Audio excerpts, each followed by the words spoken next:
Hey, I'm going to be looking at distribution schematic.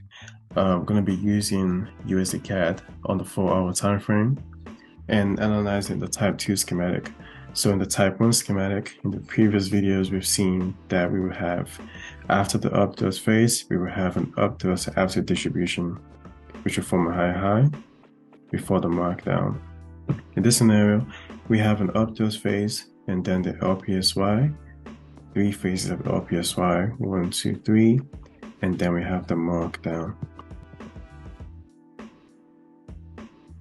So we have a chart for USDCAD. We're going to be looking at the time from the period on Monday 26th of September 2022. And we're going to be analyzing the chart moving forward from this point in time and see how we can apply Wyckoff schematic and see what the distribution looks like. So for me, when I'm looking at Wyckoff, I'm essentially looking at when price is consolidating or essentially moving sideways. That's when I start marking up the chart. So in this sort of environment where we have a bullish taking from this price point, once we have a bullish expansion, this is not an ideal environment to be using Wyckoff. However, right here, I can see price is just more or less hanging around that same price point. Like it gets here and it's just like here. So that signals to me maybe a Wyckoff distribution schematic could be unfolding. So I'm gonna go into it. So starting to look at price from this point. Referencing the schematic, I know it offers, so I'm not gonna go back to it. We have, well, you can go back to it or just have it by your side as I'm going through this. So we have this high, and then price starts essentially moving sideways. So for me, I would label the PSY, the high, before price starts moving sideways.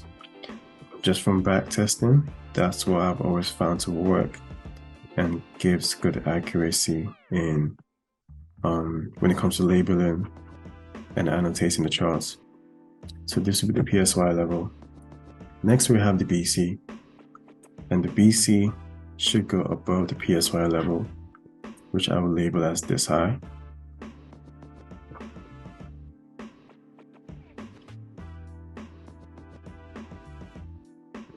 So following from the BC, we have the AR, which should be the low created after the BC is formed. So this should be this level. That's the AR. So next, we would have the ST followed by the sign of weakness, where price breaks below the AR essentially. So as you see in the schematic, the ST doesn't break above the BC. But however, you need to take into account that price does not move picture perfect in all scenarios. So I'm labeling this high my ST. Reason being, we immediately get, or price then proceeds to form a sign of weakness. So price breaks below that AR level. So once we get a sign of weakness made, once we get that established, we can then proceed to anticipate price is going to proceed and make trade higher to give us the upthrust. So moving forward in price, we can see price breaks above here. So initially, I would have considered this being my upthrust, but you see how we then played this candle here, this last down candle before the up move.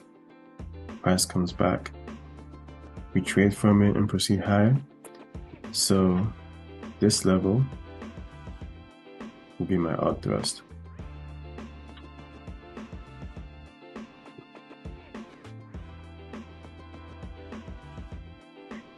reason why this is validating the updos for me is because once we make this high, price trades lower. Using the bodies of the candles as reference, this will be the low before that updos is created.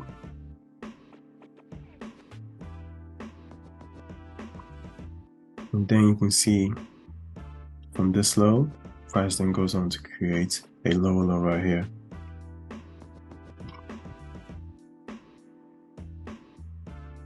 Another interesting thing to note is in both cases we have all that liquidity swept.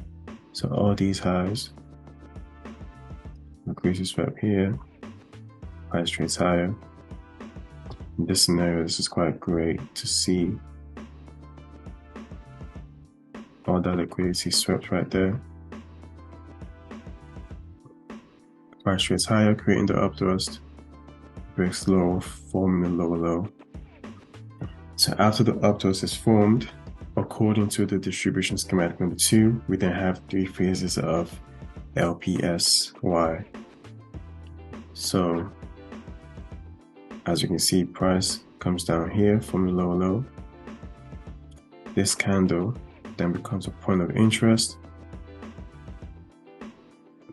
So we do have this candle, trade into it, and then we proceed to form a lower low. So we're going to mark this as the first level of LPSY, or the first phase of it. I'll just use LPS. So we formed that lower low, which is hinting bearish directional bias.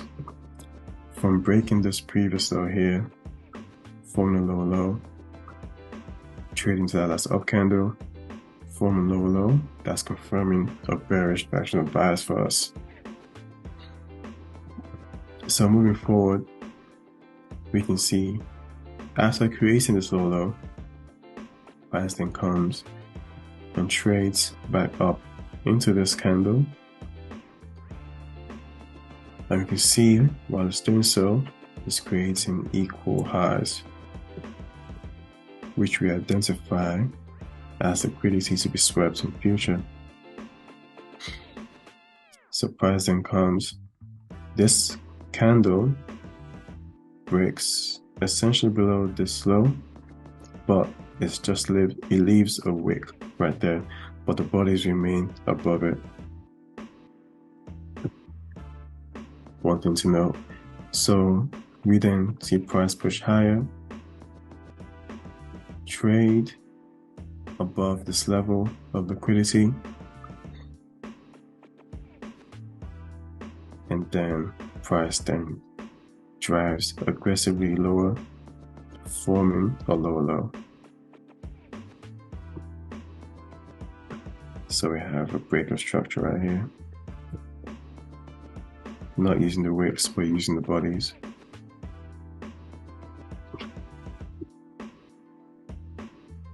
And then we can see price then trades higher. Oh, noting as well. So as price was creating this, as price was driving down, we have this huge imbalance right here.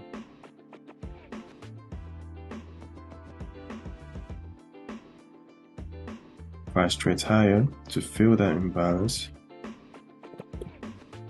mitigates that last up candle before the down move, and then price trades lower.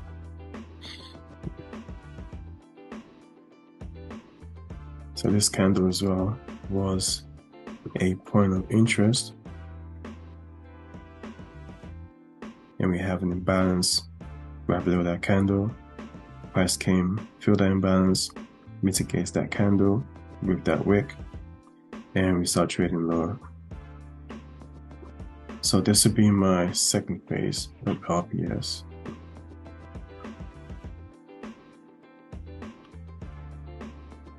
Sweet. So moving forward, looking at what price is doing in that region, we can see we do have some imbalance left right here.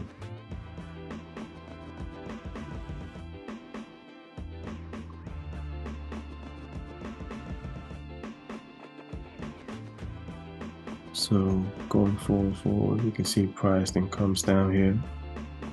We create a low, but however,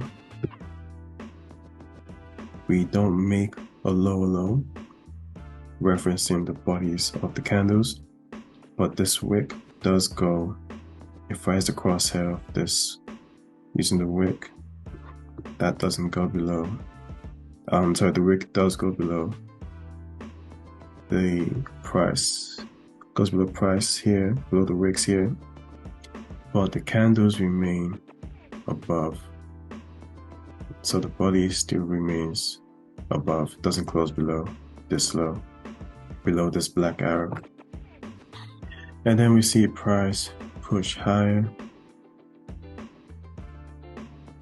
So this last sell candle here, before price pushes up, we trade back into it. Price pushes higher, come back into that imbalance, and then we then proceed to mark down, as you can see right here. So then this will be the third and final phase of the LPS or LPSY.